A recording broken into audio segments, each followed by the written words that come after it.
நம்ம உள்ளுக்கு சாப்பிட்றது ரொம்ப சிறப்பாக இருக்கும். இது வந்து பார்த்தீங்கன்னா நல்லா கால்சியம் அதிகமான நிறைந்த ஒரு தாவரமாக இருக்குது இது. அதனால தான் எலும்புகளுக்கு வந்து விரைவாக வந்து கூட்டுறது செயல்படுது.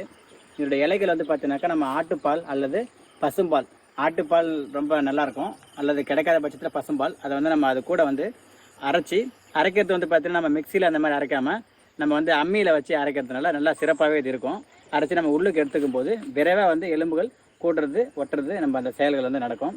இது நம்ம சாப்பிடும்போது இந்த எலும்புட்டு நம்ம எடுத்துக்கும் போது கண்டிப்பாக வந்து பார்த்தீங்கன்னா அசைவ உணவு கூடாது. முக்கியமாக வந்து பார்த்தோன்னா மீன், கருவாடு, கோழி அந்த மாதிரி கறிகள்லாம் நம்ம சாப்பிடவே கூடாது. அப்படி இருந்தால் தான் அது வந்து பார்த்தீங்கன்னா நல்லா சீக்கிரமாக விரைவாக வந்து நமக்கு எலும்புகள் ஒட்டுறது அது நடக்கும். அதை சாப்பிட்டு இருந்தாக்கா அதுக்கு வந்து குறைஞ்சி தான் எலும்பு ஒட்டுறதுக்கான அந்த வேகம் கண்டிப்பாக இருக்காது. அதனால் நம்ம வந்து பார்த்தீங்கன்னா நம்ம இதை உள்ளுக்கு சாப்பிட்லாம்.